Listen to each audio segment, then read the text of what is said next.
Capítulo 2. La paradoja de la oración.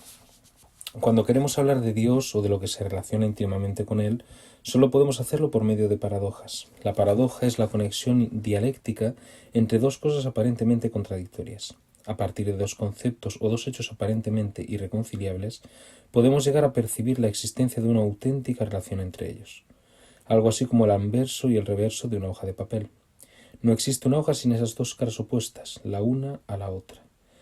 O el ejemplo del monte Fuji o de cualquier otra montaña. Cuanto más alta sea la cumbre, más ancha será su base. De igual manera, cuanto mayor es la aparente contradicción entre dos cosas, tanto más sublime y profunda puede ser la relación que las une. Y como la cumbre del monte Fuji, que se yergue sobre las nubes, queda con frecuencia oculta a nuestros ojos, así ocurre con la verdad de la paradoja, que escapa a nuestra comprensión. Y de igual modo que sabemos que existe la cumbre del monte Fuji, aunque esté oculta tras las nubes, así en la profundidad de la paradoja se esconde la certeza de lo que no vemos. Luz y tinieblas, movimiento e inmovilidad, eternidad, tiempo, gracia y libertad, contingencia, necesidad, bondad infinita de Dios y presencia del mal y del dolor. Extraña coexistencia de realidades aparentemente contradictorias en el misterio de Dios y en sus relaciones con el mundo. La fe, luz en las tinieblas, es al mismo tiempo oscuridad en la luz. San Juan de la Cruz lo explica de esta manera recogiendo un pensamiento de Aristóteles. Cuanto las cosas de Dios son en sí más altas y más claras, son para nosotros más ignotas y oscuras. Pero en la fe las mismas tinieblas se convierten a la vez en luz. Radium divinae caliginis, que escribía el pseudo Dionisio, rayo de la oscuridad divina. Escribe San Juan de la Cruz usando una imagen del Éxodo, y así fue figurada la fe por aquella nube que dividía a los hijos de Israel y a los egipcios al mundo de entrar en el Mar Rojo, de la cual dice la Sagrada Escritura, que aquella nube era tenebrosa y alumbraba la noche, según lo enseña David, diciendo, la noche muestra ciencia a la noche. Hakuin, un maestro zen del siglo XVIII, lo expresaba así, la luz de un gran espejo es negra como la pez. Como brillan las estrellas en el oscuro cielo nocturno y su luz se desvanece al amanecer, así ocurre con Dios en un mundo materialista y racionalista como el nuestro. Si el hombre de hoy ha perdido la capacidad de ver a Dios, tal vez se deba a esa engañosa claridad del racionalismo y la pseudo-civilización en que vivimos. Mas ¿por qué tenemos que recurrir a Dios? Si Él, sin necesidad de pedírselo, alimenta a los animales y a los pájaros del cielo, si los lirios del campo visten con mayor esplendor que Salomón en toda su gloria, ¿por qué el hombre va a tener que pedir a Dios el pedazo de pan que necesita para vivir? ¿No serán ensoñaciones de mentes excesivamente rebuscadas? Hay personas que llegan al ridículo en su afán de agradecer hasta las cosas más significantes y banales. Si Dios existe, si es un Padre que lo sabe todo, si es omnipotente y misericordioso, ¿cómo no va a darnos lo que necesitamos? Porque entonces preocuparnos por qué rezar. No andéis agobiados pensando lo que vais a comer o qué vais a beber, o con qué os vais a vestir. Los gentiles se afanan por esas cosas. Ya sabe vuestro Padre del cielo que tenéis necesidad de todo esto, dice el Evangelio de Mateo. Tomadas literalmente estas palabras de Jesús, ¿no nos dicen que rezar podría ser preocuparse en vano del mañana? Además, si es cierto que la voluntad de Dios es inmutable y que nuestra salvación está prevista desde toda la eternidad, ¿para qué orar? Ya sabe vuestro Padre lo que os hace falta antes de que se lo pidáis, dice el Evangelio de Mateo.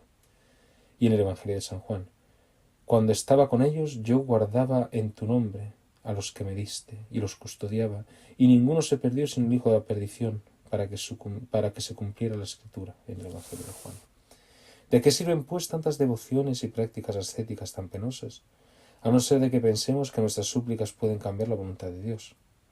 Nos dice la Sagrada Escritura que gracias al ayuno y la conversión de los ninivitas, Dios cambió su decisión.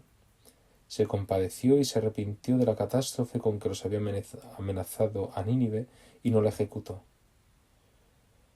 ¿Será entonces que la voluntad de Dios no es inmutable y que se deja influenciar por las disposiciones de los hombres? Decía Jesús, os aseguro que si fuera vuestra fe como un grano de mostaza, le diríais a aquella montaña que viniera aquí y vendría. Nada os sería imposible. Y si le dijerais a ese monte, quítate de ahí y tírate al mar, lo haría. Y añadía: por eso os digo, cualquier cosa que pidáis en oración, creed que os las han concedido y la obtendréis. Pero dice también: ¿quién de vosotros, a fuerza de agobiarse, podrá añadir una hora al tiempo de su vida? En el Evangelio de Mateo. Pues vosotros hasta los cabellos de la cabeza tenéis contados. No se venden un par de gorriones por unos cuartos, y sin embargo ni uno solo cae al suelo sin que lo disponga vuestro Padre. Misterio insondable de ese Dios eterno e inmutable, que gobierna toda la tierra y que desborda hasta el punto los criterios humanos, que no puede, por así decirlo, quedarse insensible a las súplicas del hombre o a sus lágrimas de arrepentimiento. No es fácil dar una explicación filosófica o teológica de nuestras relaciones con Dios en la oración. Tal vez una comparación satisfaga en parte nuestra curiosidad intelectual. Imaginemos que estamos en una barca cerca de la orilla y que lanzamos la maroma a alguien que está en tierra y que la amarra en el muelle.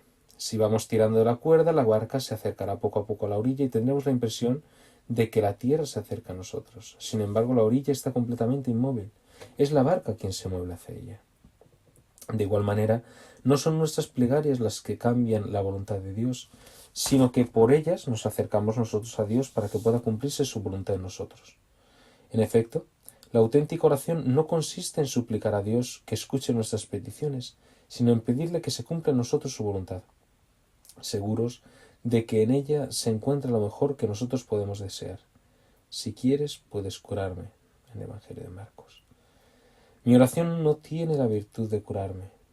La curación se realiza porque Dios la quiere. Mi súplica solo expresa una confianza total en su amor hacia mí. Esta es la esencia íntima de la oración. Debemos desear ante todo el reino de Dios y su justicia, y orar así: venga a nosotros tu reino, hágase tu voluntad. Pues en verdad nosotros no sabemos qué pedir ni cómo hacerlo. La carta a los Romanos. Entre nuestros deseos y la voluntad de Dios sobre nosotros existe a veces un abismo. Una madre arrodillada junto a su hijo agonizante pide al Señor un milagro, y a pesar de sus súplicas, el hijo muere ante sus ojos. El misterioso silencio de Dios es una carga muy pesada para el hombre.